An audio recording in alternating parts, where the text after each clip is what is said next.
ओम नमो नारायणाय। कैसे हैं आप लोग? आशा करती हूँ आप सभी कुशल मंगल होंगे। आज का हमारा विषय है गुरु की महिमा के ऊपर। गुरु गोविंद दो खड़े काके लागू पाए, बलिहारी गुरुदेव की गोविंद दियो मिलाए।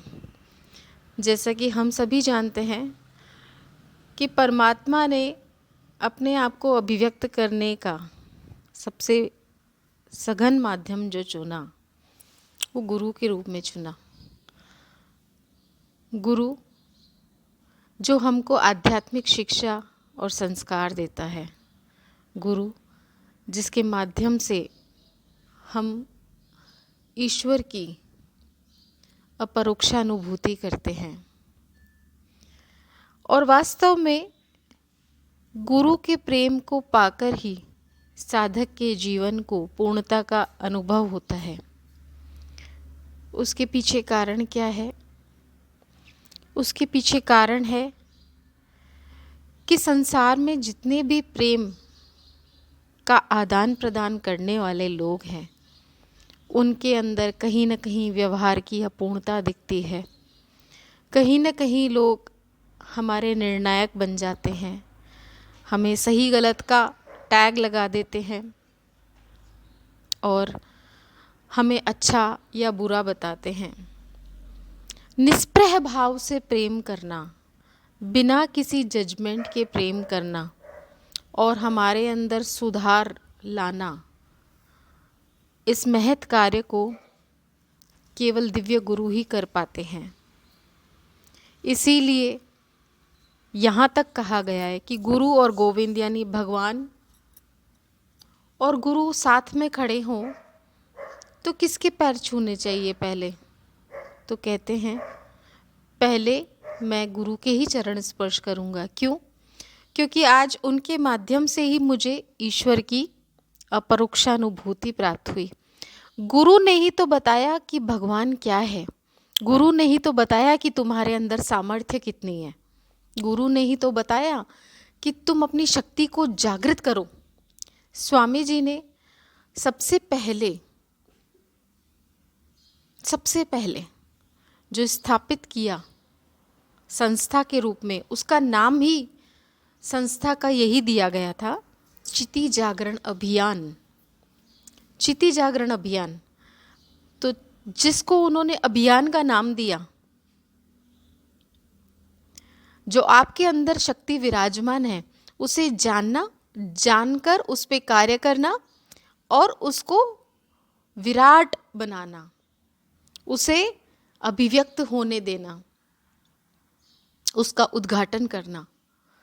हम सब लोग जानते हैं कि संसार में हमारे पास ऐसा कोई व्यक्ति नहीं है जो हमें हमारी शक्तियों का स्मरण कराए, हमारी शक्तियों का उद्घाटन करने में उसकी कोई बहुत बड़ी भूमिका हो। क्योंकि जो स्वयं जागृत नहीं है वो हमें जागृत कैसे करेगा?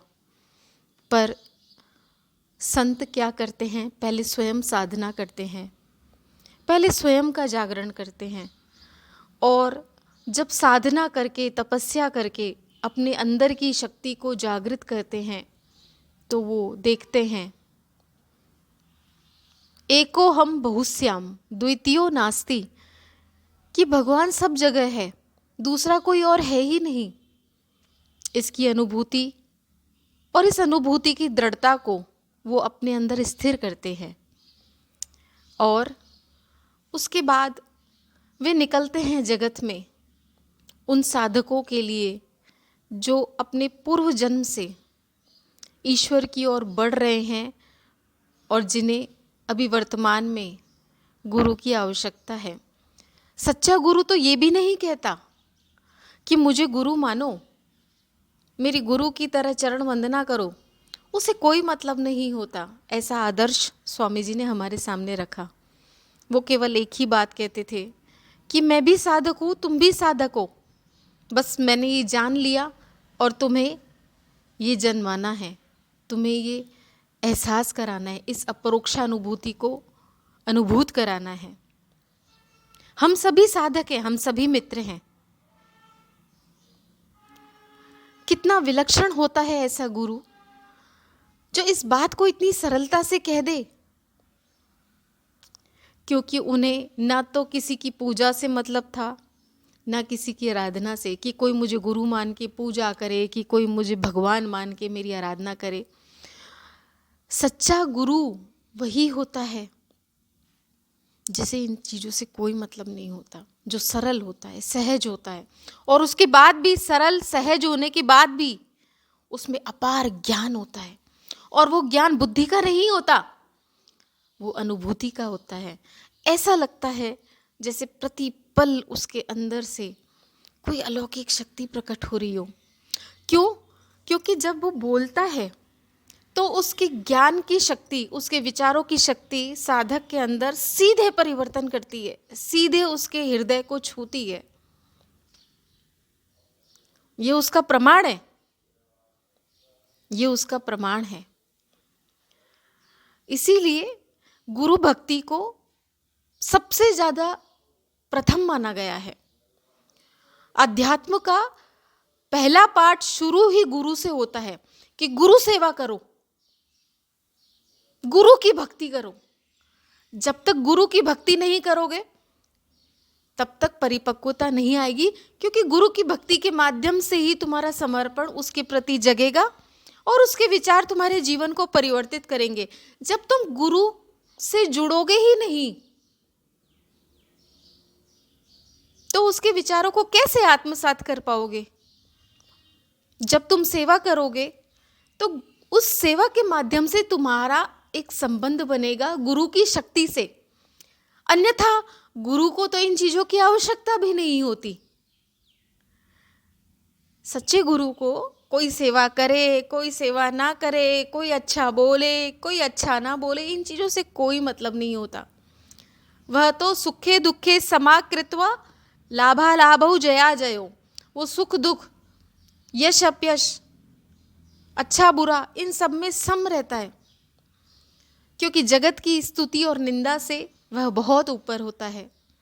अपनी साधना से वो अपने मन को, बुद्धि को, चित्त को इतना ईश्वर में विलीन कर लेता है कि उसके अंदर द्वैत भाव रहता ही नहीं है, और मान अपमान, यश अपयश,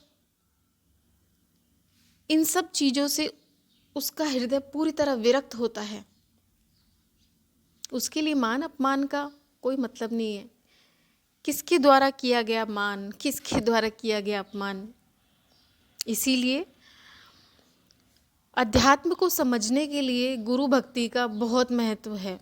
गौ, गंगा, गीता, गायत्री और गुरु, ये 5 ग हमारे जीवन में, सनातन धर्म में ये बताया गया है कि ये 5 ग हमारे जीवन को सबसे अधिक प्रभावित करते हैं, और हमारी आत्मिक शक्ति इन 5 ग से बहुत जुड़ी हुई है।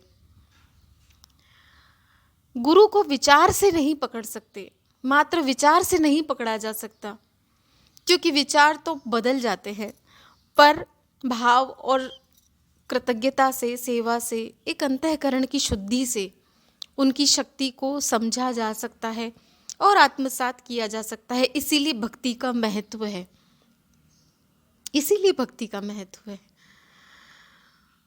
आज इस विषय को मैंने लिया और मैं आशा करती हूँ कि ये विषय आपके जीवन को निश्चित रूप से चिंतन के लिए, मनन के लिए एक बहुत अच्छा मार्गदर्शन देगा।